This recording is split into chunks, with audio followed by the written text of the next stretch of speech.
This video is going to be a commentary about the Lions signing Jared Goff to a 4-year, $212 million contract. I will display some film here, not necessarily going to break it down. From what I understand about the contract, it takes the Lions and Goff together up through 2028. Really lining up, I think, perfectly with the recent signings of Amon-Ra St. Brown and Penei Sewell. Those three guys, if you ask me, form the foundation of the skill and execution behind the offense, along with Sam Laporta and others that are complementary players, we'll put it that way.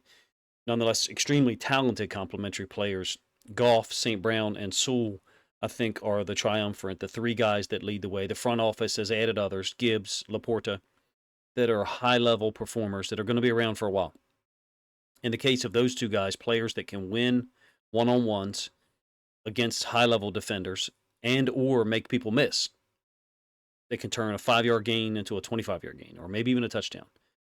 Goff, to me, is the point guard here. I like to make basketball comparisons. Haven't done a ton of them with the Lions team and fans, so maybe this one misses. I usually feel really confident in my basketball comparisons. I can name a player.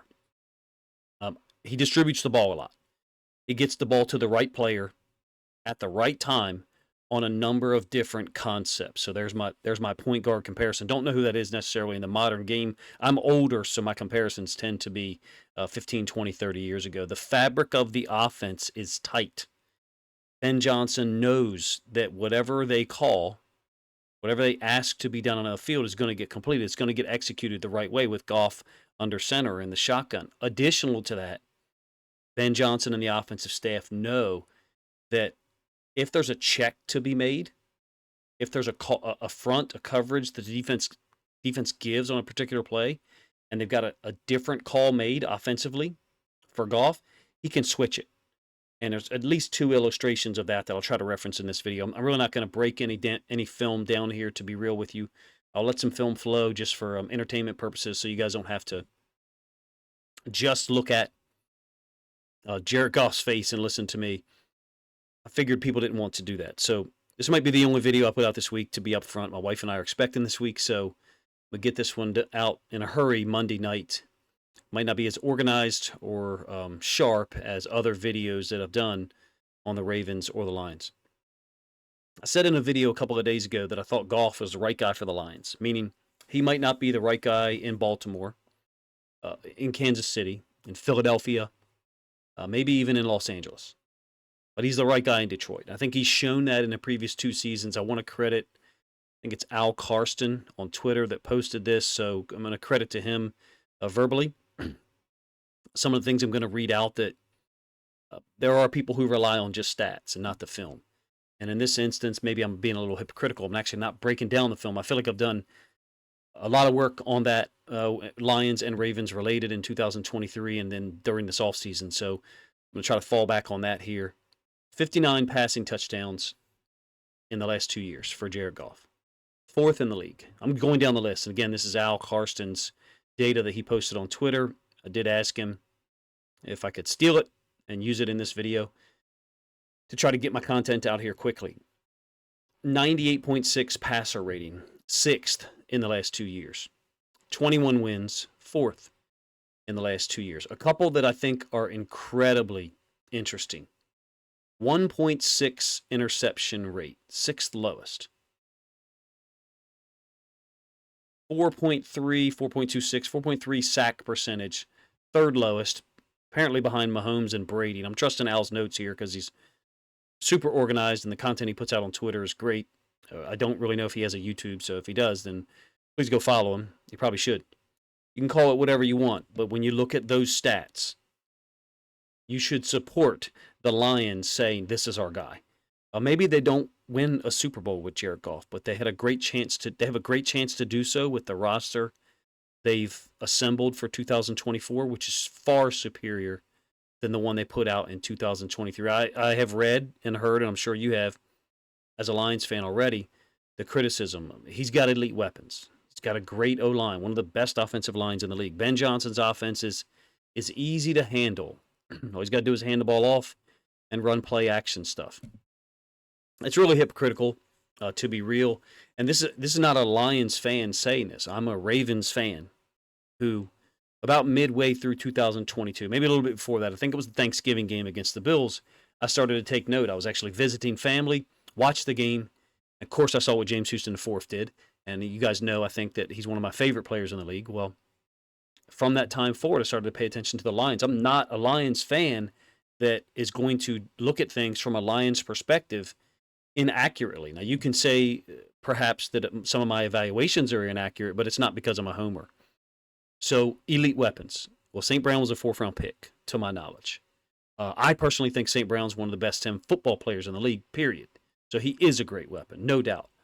But he was drafted in the 4th round. The rest of the NFL, the entire rest of the NFL, had a chance to get the guy that you see scoring right there in Week 6. Jameson Williams hasn't played a whole season yet as a 1st-round pick. Sam Laporta was not the first tight end drafted in 2023. I think he was the 3rd. Maybe it was the 2nd. But regardless, no one thought he would produce like that as a rookie. Point is, if he has great weapons that do everything for him, there's 6 or 8 other teams in the NFL that you need to say that about their quarterback as well. I think it's hypocritical. I really do. And for the most part, I think it's just tribal analysis by people that are fans of other teams in the division. Bears, Packers, and Vikings, basically. All right, the O-line. Yes, the O-line is superbly put together. They're a cohesive unit when everyone's healthy. And Sewell and Frank Ragnow, they spearhead it. But they've had guys miss games in 2022 and 2023. To paint it as Goff has the best O-line in the league and the best weapons, and all of those players are there every game carrying him, that's completely inaccurate. That's wishful thinking by Bears, Packers, or Vikings fans, would be my guess. Feel free to let me know if that's what you guys have heard. If you're like me and you want to stay healthy, you'll mute people who give inbound or unbalanced evaluations. I just don't think it's true from the standpoint of you can't have it both ways to say that you're overly critical of this contract because Goff has the best weapons and that's what caused all his success. Well, they just locked up the best weapon, Amon-Ra St. Brown. They just signed the right tackle, Penei Sewell, for I think 4 years as well. Goff is the best guy for the Lions in 2024. Probably the best guy for them for another 2 to 3 years at minimum after that. His playing style is sustainable as he gets older, if you ask me. He's not dependent on movement outside of the pocket or escaping pressure, even if there is a lot of pressure, which there's not. Now, some of that, yes, it's related to Ben Johnson's offense. There's a whole nother conversation to get into with that. They've run a lot of under center run concepts. I was actually working on a video about that as the Goff signing or contract was announced, to kind of short-circuited what I was working on, what my intentions were to release to you guys on Monday night. The under center run concepts and then the complementary play action passes, they put defenses in conflict. That's what you're supposed to do as an offensive coordinator. That's what you're supposed to do for your quarterback. And I'm going to make a comparison I think even some of you guys aren't going to like. And just bear with me for a minute because I'm going to try to tie it together. The Chiefs run a lot more under center concepts in 2022 and 2023 than people realize. The Patrick Mahomes gunslinger mentality of the first 2 or 3 years in the NFL, that's not what they do now. They're a much more conservative offense, very ball control oriented, and when they don't turn the football over, they're very difficult to beat. When they're in the gun, they rely on a lot of pick rub concepts and borderline gimme throws to the tight end and running backs in the flats, meaning I think there's an over-representation in the Chiefs' offense of easier throws for the quarterback. And I never hear any mention of that. There's 5, 6, 7, 8 times a game where Mahomes gets throws handed to him because of scheme. Now, it sounds like I'm anti-Patrick Mahomes. I'm going to tie it together here in a moment. In fact, sometimes it's more than 5 to 6. Sometimes it's upwards of 8 or 10 times where it looks like a schemed-up play and the guys are wide open. It's just handed to him. You never hear anyone mention that in their analysis of Patrick Mahomes because he does so many other spectacular things.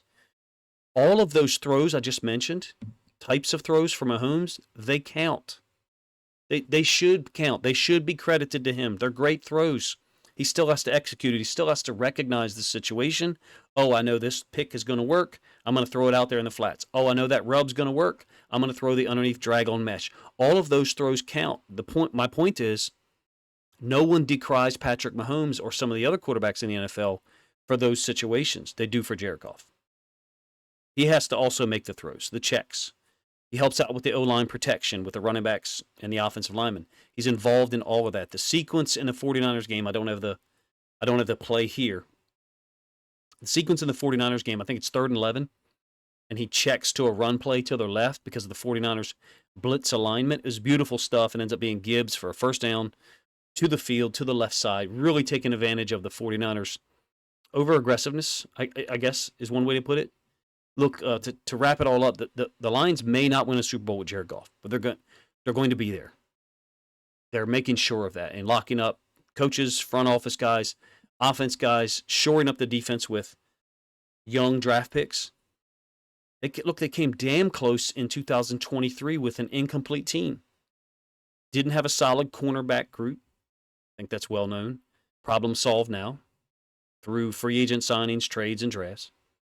Nor were they able to generate enough pass rush at times to dissuade other teams' offenses from just dropping back and throwing the football 35, 38 times a game. It's a bad combination, exacerbated or made worse with the injuries to Mosley and James Houston IV. Yes, those injuries set them back somewhat, but the ceiling was quite low already for that group, meaning the outside corners and the edge rush guys opposite Aiden Hutchinson.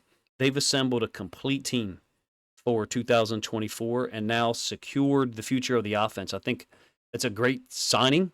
I think it's a great day for you as a Lions fan. I'm quite sure there'll be opinions that vary.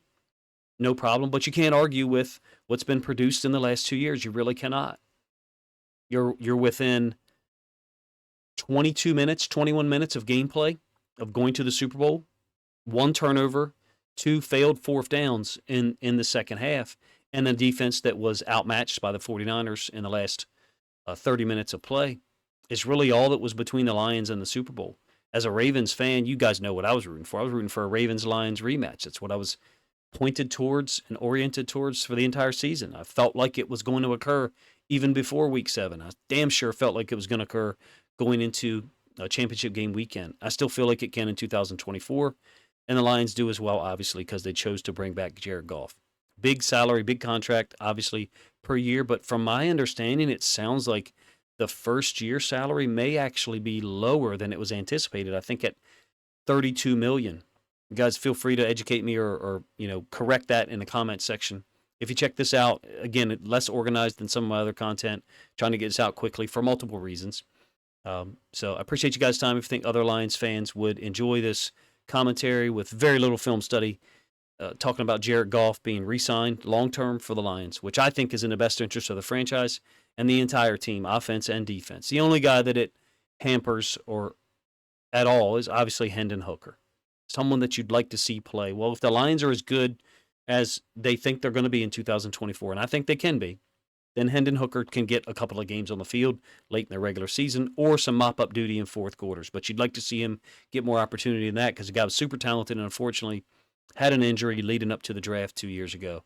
Thank you guys for checking out the video. Let me know what you think of it in the comments section. If you think other Lions fans would enjoy this content, commentary-style video about Jared Goff coming back up through 2028, as I understand it, with, I think, an out somewhere in there, then please consider grabbing a link to this video, sharing it out on social media to help this content get more reach.